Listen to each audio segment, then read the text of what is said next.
भोपाल के अन्ना नगर में पंचमी पर्व पर मां भवानी की भव्य महाआरती संपन्न। भोपाल अन्ना नगर आदर्श मां भवानी दुर्गा उत्सव समिति के तत्वावधान में हर वर्ष की तरह इस वर्ष भी पंचमी के पावन अवसर पर मां भवानी की महाआरती का आयोजन भव्य रूप से किया गया। यह आयोजन अन्ना नगर क्षेत्र में श्रद्धा, भक्ति और उत्साह के साथ संपन्न हुआ। भक्तों ने सजाई आरती की थालियां। इस महाआरती में बड़ी संख्या में श्रद्धालु माता रानी की भक्ति में लीन होकर सम्मिलित हुए। भक्तगण अपने अपने घरों से आरती की थालियां सजाकर लाए और सामूहिक रूप से मां भवानी की आरती की। समूचा वातावरण देवी भजनों, शंखनाद और घंटियों की ध्वनि से गूंज उठा। हर भक्त के चेहरे पर मां के दर्शन और आराधना का आनंद स्पष्ट रूप से देखा जा सकता था। समिति के समर्पित सदस्यों की भूमिका आयोजन को सफल बनाने में आदर्श मां भवानी दुर्गा उत्सव समिति के सभी सदस्यों का महत्वपूर्ण योगदान रहा। समिति के निम्नलिखित सदस्यों ने आयोजन के विशेष रूप से सक्रिय भूमिका निभाई। समिति के वीर पांडियन, सुनील चौरसिया, अरुमुगम, शेखर, ईशु, अरुल, वेंकटेश, एम मनीष, शिवम, उत्तर कुमार, सुब्रमणी, आनंद कृष्ण, वी अभिषेक, सन्नी अभिषेक, विष्णु विघ्नेश, विष्णु शक्ति बाबू आदि इन सभी सदस्यों की निष्ठा और सेवा भावना के कारण ही यह आयोजन अत्यंत सफल और अनुशासित रहा। नवरात्रि का पवित्र त्योहार पूरे देश में धूमधाम से मनाया जा रहा है। ये हम बात करेंगे भोपाल के अन्ना नगर की, जहाँ पर माता जी की विशेष आराधना की जाती है और विचित्र आरती की जाती है। यहाँ पे माता रानी बगलामुखी का भी स्थान स्थापित है और तमाम दर्शक यहाँ पे मौजूद है। यहाँ पर साक्षात माताओं के शरीर में देवी जी आती है और वो दर्शन देती है। हम जानना चाहेंगे समिति की यहाँ पे मौजूद सर, यहाँ पे कब से माता जी? जय भाई सर जी बोला, कब से माता जी? हम यहाँ से लगभग 40 सालों से बैठा रहे माता जी का। हमारे बड़े भैया लोगों ने इसका स्थापना करी थी, जिसको हम कंटिन्यू चलाते हुए आ रहे हैं। और हम पांचवी का आरती जो है बड़े धूमधाम से मनाते हैं। आप देख ही रहोगे किस तरीके से पब्लिक यहाँ पे है।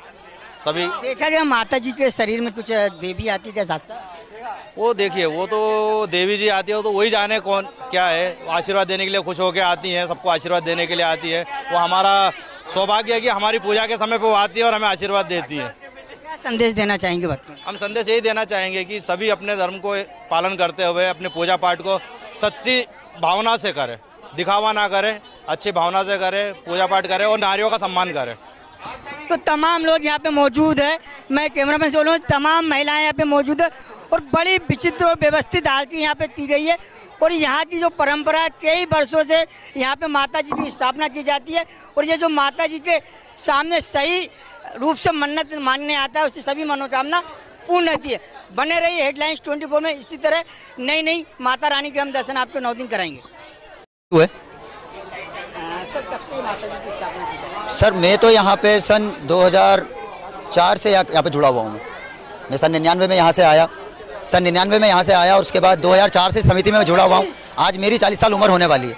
तब से हम यहाँ पे जुड़े हुए हैं। साल दर साल हम लोग यहाँ पे इसी तरह से हम उनकी आराधना करते हैं, उनकी पूजा पाठ, उसमें किसी तरह की कमी नहीं होने पाते। अगर कुछ कमी भी हमसे होती तो हम माता से दरख्वास्त लगा देते कि माँ अगर कुछ गलती हुई हो तो हमें क्षमा करना, लेकिन वो हमारा पूरा साथ देती है। आज जो आरती विशेष महत्व यह है, आज पंचमी का दिन था, पंचतंत्रों को पूजा जाता है। अपन जो बोलते हैं जैसे कि जो योग बनते हैं तो वो भी पंचतंत्र से बने हुए हैं, तो पंचतंत्र पूजा जाता है और पंच की जो होती है पंचमी कहलाती है। तो पंचमी के दिन इसलिए हमने इसका एक दिन रखा कि किस दिन अपन महाआरती करवाएं। तो हमने हमारे दिमाग में आया कि अपन जब पंचतंत्र को पूजा जाता है तो क्यों ना अपन पंचमी के दिन ही महाआरती का रखवाएं। माता जी की प्रतिमा तो यहाँ पे स्थापित है, साथ में 3 प्रतिमा और स्थापित है। जी, ये जो है ये बगलामुखी माता है। ये यहीं पे नहीं, इनका जो मुख्य द्वार होता है वो शिमला में है और एक उत्तर प्रदेश में है। अपने मध्य प्रदेश में भी एक उनका एक स्थान है जहाँ पे ये स्थापित है। बगलामुखी माता कहलाती है। 108 शक्तिपीठों में से ये एक शक्तिपीठ है। पुराणों में भी इनका कहा गया है। तो ये बहुत कम लोगों को वैसे मालूम रहता है, विशेष तौर पे किसी को मालूम नहीं है बगलामुखी माता के बारे में। ये त्रिवेणी जो अपन पूछते हैं, आपने सुना होगा त्रिवेणी है ना, त्रिवेणी जैसे होती है, एक बरगद, एक पीपल, एक नीम, ये त्रिवेणी में आता है। उस तरह की ये त्रिवेणी देवी है। इनके 3 रूप में से एक काल का है, मतलब काली का रूप भी है, एक सरस्वती जैसी शांत रूपी है और एक लक्ष्मी माता जैसी एक लक्ष्मी भी है। इसमें इनके कई अलग अलग रूप हैं। तो इनके बारे में जितना बोले उतना कम भी है और ज़्यादा भी है।